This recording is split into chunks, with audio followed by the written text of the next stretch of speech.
Salut les amis, je vous emmène dans ma nouvelle vie. Bienvenue ici dans un petit village près de Perpignan. Il y a 4 mois, j'ai quitté Paris parce que j'en avais marre d'être seul derrière mon ordi. Et je me suis dit, ok, j'ai besoin de vivre d'autres choses, d'être vivre plus en collectif, plus proche de la nature.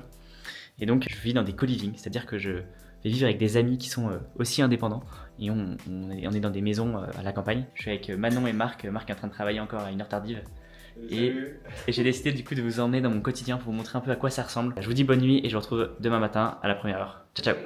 Bon bah ça y est, c'est le jour où je vous emmène dans ma journée. Il est 7h51 donc le réveil est un peu dur, mais je suis quand même pas mal loti parce que je vous montre un peu la vue.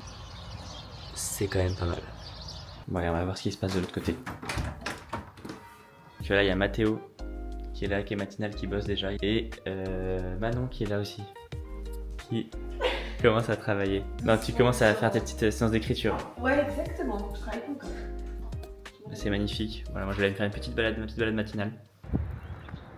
Et c'est ça que j'aime bien avec cet aspect co-living, c'est que dès le matin en fait il y a des petites interactions, il y a des bon voilà, on voit des visages. Moi qui ai longtemps été solo dans mes apparts, ça fait une vraie différence quoi. Et c'est peut-être le moment de vous expliquer un peu comment j'en suis arrivé à ce mode de vie un peu original en collectif. En fait moi tout a commencé à la fin de mes études. Je suis devenu du coup freelance en ghostwriting, freelance en écriture. Et donc c'était un peu le métier de rêve sur le papier parce que c'était très intéressant sur le plan intellectuel. Je bossais avec des gens super intéressants. Je me suis installé à Paris, mais très vite je me suis rendu compte que mon quotidien était assez absurde en fait, parce que je me retrouvais seul derrière mon écran toute la journée.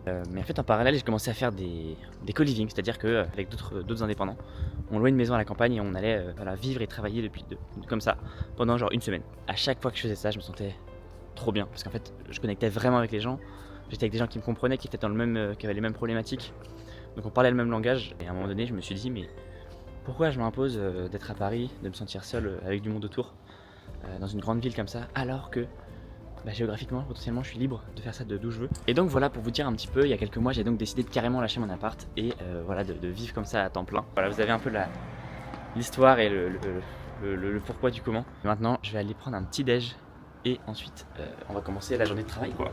Bon, ça y est, je suis revenu de ma balade et je reviens. Il y a Manon qui me propose gentiment de faire des petits œufs sur le plat, ou le petit œuf brouillé dès le matin, ça fait plaisir. Et il y a Mathéo qui me pose des questions philosophiques. Il est 8h15, Mathéo, c'est quoi la réflexion là? Ma réflexion c'est y a-t-il un entre-deux entre le public et le privé? Ouais, les journées elles sont trop douces quand tu te lèves tôt. C'est incroyable franchement. T'as gagné ta journée. Ouais. Il est 9h, moi je vais me lancer dans mon temps de deep work. Voilà, j'ai un spot de travail un peu marrant. Je suis en mode bureau debout. Un bureau un peu spécial avec la tête dans la plancha, mais voilà, ça permet de rester debout et de varier un peu les positions dans la journée.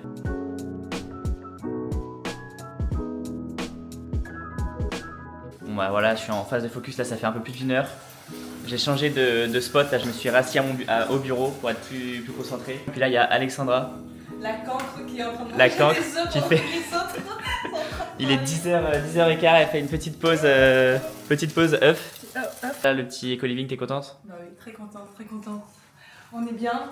Il y a le petit hamac, petit room tour aussi. Petit room tour, j'ai pas fait le room tour, hein. C'était de l'occasion, ouais. Le petit hamac. Ouais, Mais attendez, c'est le banger de fou, c'est quand même. c'est quand même ça. Ça, j'en ai pas parlé encore de ça, la piscine. Donc ça, c'est quand même très très cool. Bon, les petites pauses après ce temps de focus, histoire de prendre un peu l'air. Mathéo, tu fais quoi là? Je suis coiffeur moi. Comment C'est ça? Il est temps de... Pour mieux penser. Pour mieux penser. Ouais. C'est reparti pour un petit temps de focus avant le repas de midi. Petite pause méditation, c'est Marc qui nous propose une petite méditation. On peut voir en fait la vie comme une forme de chaos où il y a des milliers de notifications, des messages, beaucoup d'émotions, de pensées, mais la méditation permet de trouver une stabilité émotionnelle là-dedans. Bah allez, on est parti alors.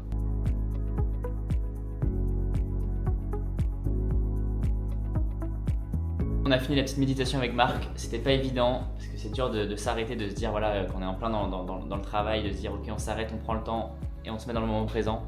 Mais on l'a fait et puis là il y a Alexandra qui est arrivée. Mais elle fait que bouffer ou quoi? La chef. Donc là c'est parti, c'est la pause de midi. En général c'est le moment où voilà, on se met tous à cuisiner. On met un peu de musique, c'est le moment un peu plus détente, c'est cool. L'équipe au fourneau. Qu'est-ce que tu prépares, Alizé? Un bon carrot cake. Là, c'est quoi ces petits oignons? Oignon, riz. C'était hier, c'était le gâteau porc chocolat. Il est incroyable. Ok, Mathéo qui est, voilà, c'est une belle outil. Mathéo, toujours très bien. Et toi maintenant tu fais quoi? Je fais la table. C'est qui le... En fait, à un moment au lycée je voulais être journaliste. Mais ouais, du coup c'est marrant. Ouais, c'est pareil, moi je voulais être journaliste. Toi aussi, ouais? Ouais. En seconde. Ouais, pareil. En seconde, je voulais être journaliste. Je me suis renseigné un peu sur le journalisme. J'ai pas envie d'être. Pareil. Tout le monde m'a dit ouais, c'est mort, c'est bouché, c'est le pays au lance-pierre, ça sert à rien et tout. Ah bah moi ça m'intéresse trop ce sujet. L'arrivée des desserts. Début d'après-midi. Je vais aller parler à des potentiels partenaires pour le documentaire que je prépare sur le lien social au travail et les transformations du lien social au travail. Tu te sens comment face à ce projet? Trop content, je sens que c'est le projet qui m'appelle, je sens que dès que j'en parle autour de moi, j'ai des conversations hyper intéressantes. C'est un sujet qui touche tout le monde et pour moi c'est une mission quoi de remontrer la puissance du lien social dans nos vies. En fait, il vous raconte vraiment que du mytho. Il vous dit qu'il va travailler là, mais regardez ce qu'il fait réellement de son après-midi en fait. Je fais un petit bain pour me réveiller. Et Oui, oui, c'est ça. C'est là le moment où il faut pas réfléchir. Il y a pire que pause café. Hein.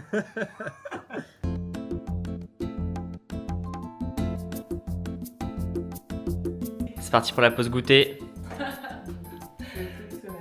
On a quoi, un petit carotte cake là? Incroyable. Vous pouvez retrouver sur le livre de recettes. C'est quoi, Equilibrium Paris, c'est ça? Equilibrium Paris, le livre de recettes.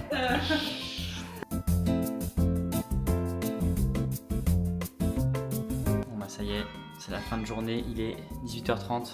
On finit la journée après voilà, des heures encore de concentration plus ou moins efficaces. On va aller faire une petite balade pour fêter ça.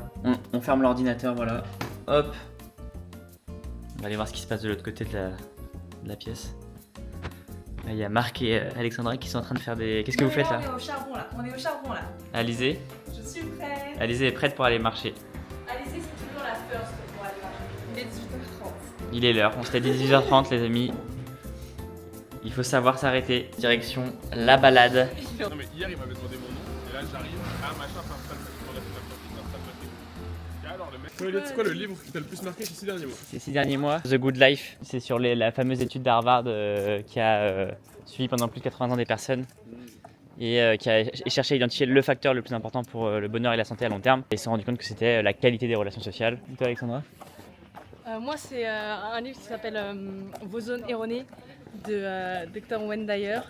Et donc, en fait, il prend nos biais un peu de cognitifs en mode genre de la colère, la jalousie, et il explique pourquoi on ressent ça et comment au quotidien on peut faire pour se libérer des sentiments justement qui nous emprisonnent. Donc ça y est, c'est l'heure de l'apéro après cette journée, cette petite marche. Les amis, je vous invite à scanner le QR code juste ici. On va faire un jeu qui est une app pour créer du lien entre des personnes, des individus qui se connaissent ou qui se connaissent pas.